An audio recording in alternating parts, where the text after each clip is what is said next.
Te damos gracias, Señor, porque nos congregas en esta mañana de domingo, porque tú estás aquí presente. Te pedimos que mandes tu Espíritu Santo para que ilumine nuestros corazones, para que los abra a la comprensión de tu palabra. Ven, Espíritu Santo, abre nuestras mentes, abre nuestros corazones para comprender lo que tú nos quieres decir. Llega hasta lo más profundo del alma donde tú habitas. A ti la gloria, oh Espíritu de Dios, a ti la gloria, Padre, a ti la gloria, oh Hijo, por los siglos de los siglos. Pues las lecturas de hoy nos hablan de la autoridad del profeta, la autoridad de Jesús. ¿Qué es la autoridad? ¿Quién tiene autoridad? ¿De dónde viene la autoridad?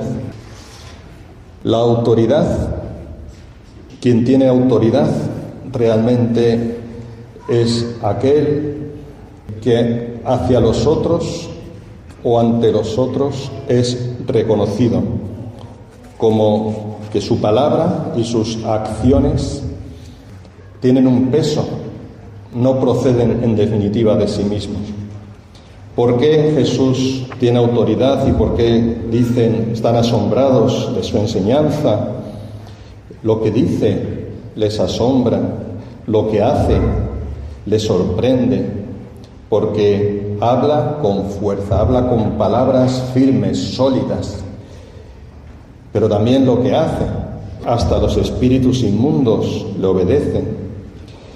Tiene autoridad sobre los poderes, incluso del cielo. Solo Dios puede tener este poder, solo Dios puede tener esta autoridad. Y Dios ha hablado a través de los profetas en el Antiguo Testamento, que tuvieron autoridad, pero en Jesús es donde muestra la mayor autoridad. Los profetas tenían autoridad. El libro del Deuteronomio nos habla de que el Señor suscita entre el pueblo hermanos, y así se lo dice a Moisés, hermanos que hablan en su nombre.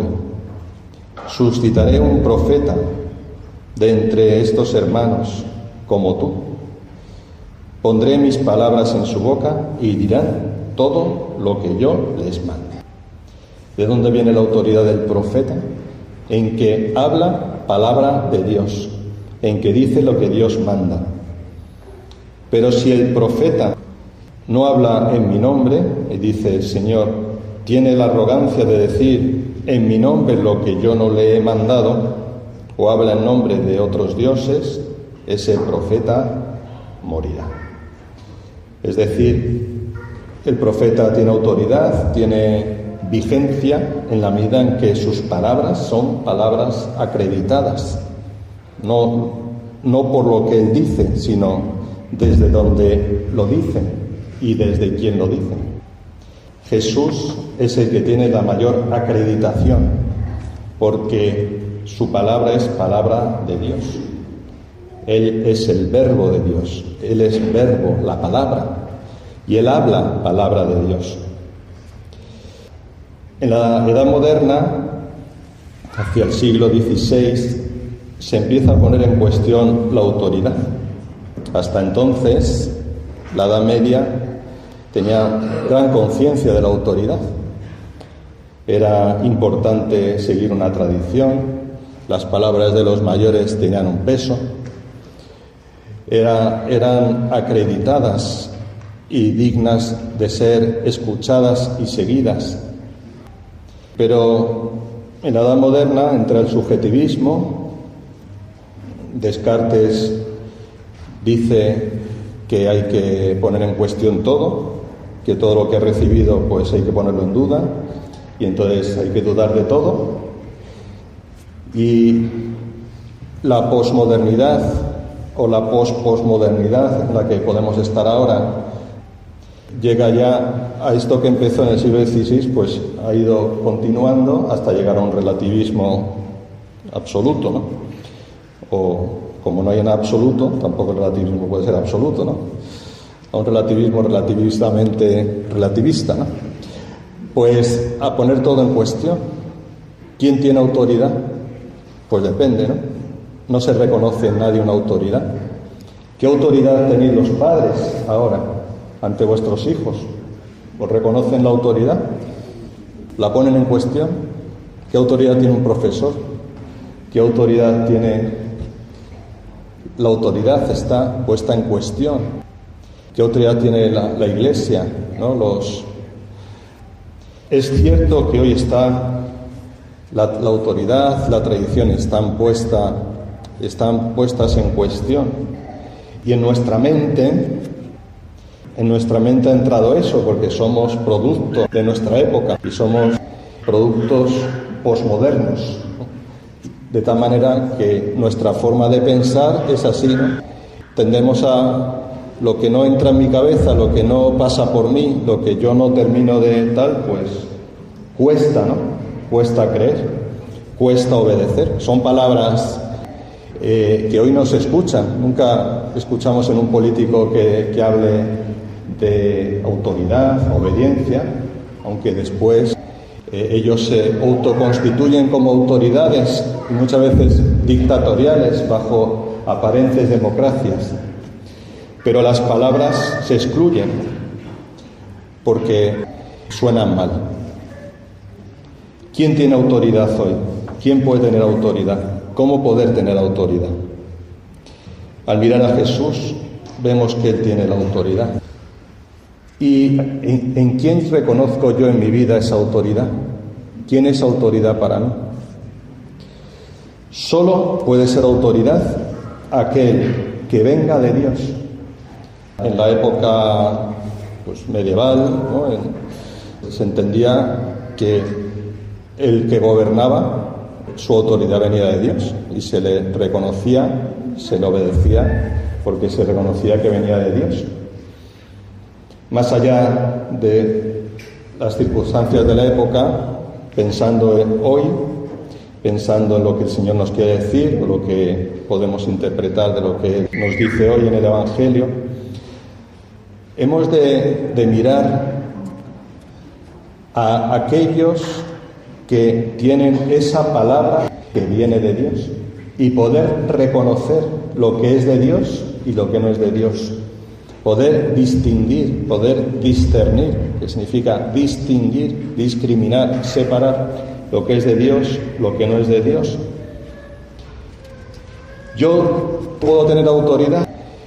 Pues en la medida en la que yo viva en Dios y yo hable con palabras de Dios y yo haga las obras de Dios, tendré autoridad. ¿Cuándo uno pierde la autoridad? Un padre, un profesor, alguien que tiene que ejercer el gobierno o tiene una responsabilidad a su cargo. ¿Cuándo la pierde? Cuando es el mismo, ¿no? Cuando pierde los nervios, cuando su palabra no es verdadera, cuando se da cuenta el alumno, el hijo, de que es incoherente, de que lo que dice no lo hace. ¿Por qué los fariseos no tenían autoridad? Porque lo que decían no lo hacían. Tenían la autoridad, eran las autoridades religiosas, pero perdían esa autoridad. Entonces, ¿por qué Jesús mantenía esa autoridad?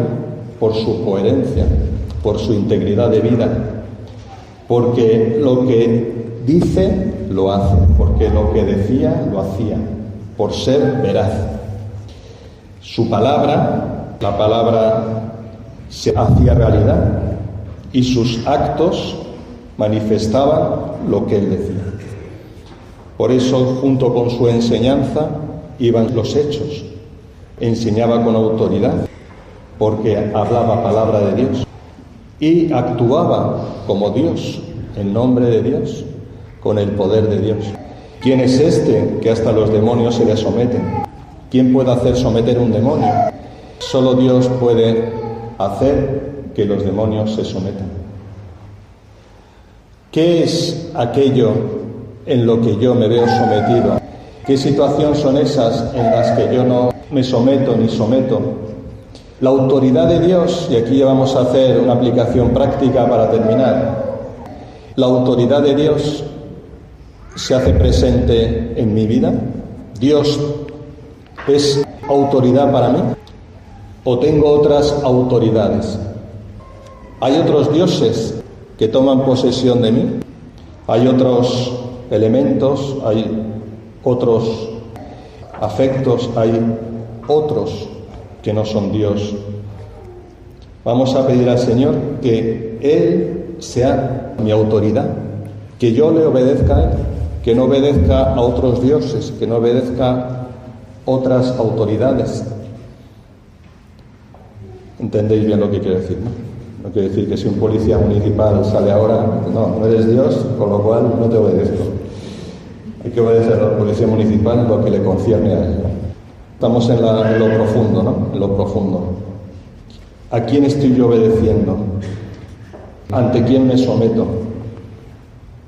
Pues solo, en el fondo, solo me tengo que someter a Dios y a aquel que viene de Dios. En lo profundo estoy hablando.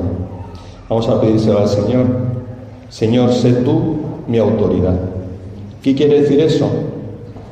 Que si Él es mi autoridad, le reconozco a Él como mi único Señor, como mi único Rey, como aquel que tiene una palabra que decirme, como aquel que guía mi vida. ¿Y cuántas veces me dejo guiar? Pues por lo que me apetece, y entonces concedo autoridad a mi apetencia. ¿Cuántas veces me dejo guiar? Pues por la mentalidad del momento, por la moda, entonces concedo autoridad a la moda. ¿Cuántas veces me dejo guiar y cada uno podemos poner, por dónde me dejo llevar? ¿Qué es? ¿A quién concedo esa autoridad? ¿A quién obedezco? Te pido, Señor, que me concedas reconocer tu palabra, que me concedas reconocerte a ti en aquellos que hablan palabras tuyas, que sepa distinguir lo que viene de ti y lo que no procede de ti. Te pedimos, Señor, que suscites profetas que, como Jesús, hablen con autoridad y puedan ser reconocidos como tales para que tu pueblo no se pierda, porque hay tantos que se pierden o no saben por dónde ir, porque no hay guías, porque no hay autoridades buenas tuyas en tu nombre, que hablen en tu nombre, Señor, que sean esos pastores que guíen a tu pueblo. Manda hoy también profetas, autoridades, para que podamos reconocer tu voz y podamos seguirla. Señor, descúbrenos los engaños, esos engaños del enemigo, descúbrenos esas situaciones que nos llevan a equivocarnos y al error, y haz en nosotros lo que hiciste con ese hombre que tenía un espíritu inmundo. Saca de nosotros el engaño del mal, el engaño de Satanás. Saca de nosotros, Señor, todo aquello que se constituye en autoridad y no la tiene, pero se la damos. Concédenos, Señor, poder vivir en ti, y concédenos también a tu Iglesia el que se renueve, porque la autoridad de los pastores la pierden cuando son mal ejemplo. La autoridad de los padres la pierden cuando no son íntegros y coherentes. Concédenos, Señor, este vivir en ti para poder ser testimonios de autoridad y para poder llevar tu palabra a todos los que la necesitan. A ti la gloria por los siglos de los siglos. Amén. Bendícenos, Señor, acompáñanos. Concédenos ahora en este minuto de silencio meditar tu palabra y también aplicarla a la vida, no desde la culpabilidad, no desde eso que hemos fallado, no desde esas situaciones que podíamos haber hecho mejor, sino desde ese arraigarnos en ti, para que tú seas mi Señor, para que tú seas mi autoridad en todo momento, para que te obedezca a ti y para que desde ti pueda encontrar cómo servirte y cómo vivir lo que tú me pides. A ti la gloria por los siglos de los siglos. Amén.